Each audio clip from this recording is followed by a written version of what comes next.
அனைவருக்கும் வணக்கம். என் குருநாதர் சிவவாக்கிரன் ஆசிரியன் இந்த பதிவில் நம்ம என்ன பார்க்க போகிறோம் அப்படின்னா ஏசியோட ஒயரிங். இப்போ ஏசியோட ஒயரிங் வந்து ஏற்கனவே நம்ம போட்டிருக்கிறோம். அதில் இருந்தாலும் கேரியர் ஏசிக்கு வந்து ஒயரிங் கனெக்ஷன் வந்து எப்படி வரும்னா இன்டோர்லேருந்து அதாவது ஸ்டெபிலைசர்லேருந்து நேராக அவுட்டோருக்கு போயிட்டு அவுட்டோர்லேருந்து மறுபடியும் சப்ளை வந்து இன்டோருக்கு வரும்.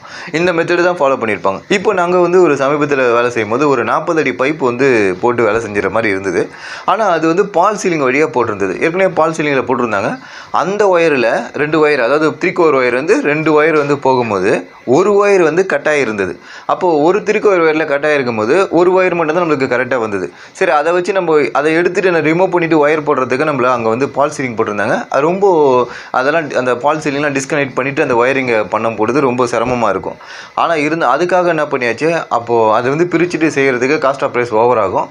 அப்போ அந்த 3 ஒயர்லேயும் நம்ம வந்து எப்படி லைன் கொடுக்கலாம் அப்படின்றத நம்ம செஞ்சோம். அதுதான் அந்த வீடியோவை போடலாம் இருக்கும். இப்போ பார்த்தோன்னா இந்த ஒயரிங் வந்து நிறைய டெக்னீஷியனுக்கு தெரியும். தெரியாத டெக்னீஷியனுக்கு தான் இது பயனுள்ளதாக இருக்கிறதுக்காக இந்த வீடியோ போடுறோம். சரி, எப்படின்னு பார்ப்போம். இப்போ பார்த்தீங்கன்னா கேரியர் அவுட்டோரில் 3 ஒயர் வந்துட்டு திருப்பி வந்து சப்ளை வந்து இண்டோருக்கு வந்து இண்டோர் மூலிமா ஒரு கம்யூனிகேஷன் ஒயர் வந்து தான் கம்ப்ரஸரை ரன் பண்ணும். இதுதான் வந்து பழைய மெத்தட் இருக்கும்.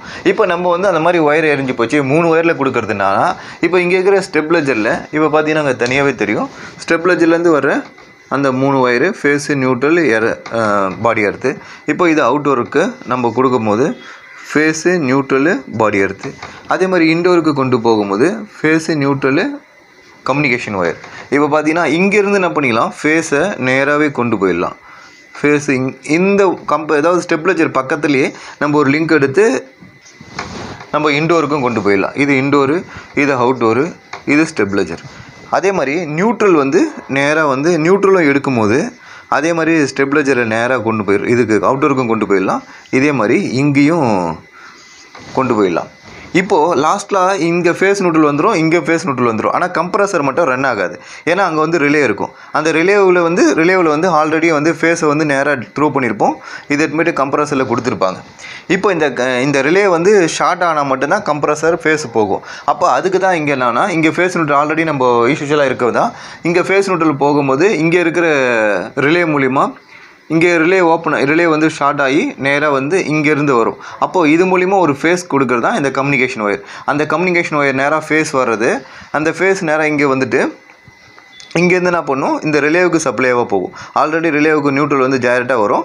இங்கேருந்து வரதான் இங்கே பார்த்தா தெரியும். அப்போது இங்கே ஃபேஸும் நியூட்ரலும் வந்தால் ரிலே ஷார்ட் ஆகும். அப்போ ஃபேஸ் நம்மளுக்கு ஒர்க் ஆகும். இந்த மெத்தடு தான். இந்த 3 ஒயரில் நம்ம அது ஆல்ரெடி 6 ஒயர் வரும். ஃபேஸ் நியூட்ரல் இங்கே வரும். இங்கேருந்து ஒரு ஃபேஸ் நியூட்ரலை கொண்டு போகணும். இதுதான் வந்து கேரியரில் இருக்கிற அவுட்டோர். அதாவது நியூட்ரல், ஃபேஸு, கம்யூனிகேஷன் ஒயர். அதே மாதிரி ஃபேஸ் நியூட்ரல் இந்த ஒயர் மூலிமா 6 ஒயர் வரும். 2 ஒயர் ஃபேஸ் நியூட்ரல் வந்துடும். திருப்பி வர ஃபேஸ் நியூட்ரல் நேராக ஆகிட்டு போயிட்டு நம்ம வந்து இண்டோருக்கு கொடுக்கணும். அப்போ இந்த மாதிரி எடுக்கிற ஒயர் தான் வந்து நம்மளுக்கு டிஸ்கனெக்ஷன் ஆனதால் அந்த 3 ஒயர்லேயும் நம்ம கொடுக்குறோம். அதாவது என்னென்னா இது வந்து பார்த்திங்கன்னா பிளாக்கு, ரெட்டு, இது வந்து க்ரீன் இருக்கும். அப்போ இந்த 3 ஒயர் இங்கே போகும். அப்போது நம்ம எர்த்தை மட்டும் நம்ம வந்து எடுத்துகிட்டு ஃபேஸ் நியூட்ரல் நம்ம நேராக கொடுத்துட்டு இந்த ஃபேஸ் நியூட்ரலையும் நம்ம இண்டோர் கொடுக்குறோம். அங்கேருந்து வர கம்யூனிகேஷன் ஒயரை நேராக ஆகிட்டு வந்து இங்கே கொண்டு வந்துட்டு இங்கே இருக்கிற ஒரு கனெக்டர், அதாவது இந்த க்ரீன் கலர் ஒயரில் நேராகிட்டு வந்து கொடுத்துட்டிங்கன்னா அந்த ஒயர் நேராகிட்டு வந்து இந்த கம்யூனிகேஷனில் கொடுக்கும்போது நம்மளுக்கு இந்த சர்க்யூட்டாக ஃபார்ம் ஆகும். இந்த மாதிரி நம்மளுக்கு கொடுத்துட்டா அந்த மாதிரி பிரச்சனைகள்லேருந்து நம்ம தவிர்க்கலாம். அந்த மாதிரி ஒரு 3 ஒயர் எரிஞ்சு போச்சு, இந்த மாதிரி லாங் டைமில் இருக்கும்போது நம்ம சாதாரணமாக இதை கொடுத்துக்கலாம். பாடி எடுத்து நம்ம அங்கேருந்து ஒரு போர்டில் கூட நம்ம இதுக்கு கொடுக்கறதுக்கான வழியும் பார்க்கலாம். ஆனால் கொடுக்கும்போது இதை பார்த்துட்டு தான் ஒரு நண்பரும் கொடுக்கும்போது அவர் என்ன பண்ணார், எங்களுக்கு கொடுக்கும்போது வேலை செய்யலைன்னாரு. அப்போ நாங்கள் போய் பார்க்கும்போது ஃபேஸ் நியூட்ரல் மாறி இருந்தது.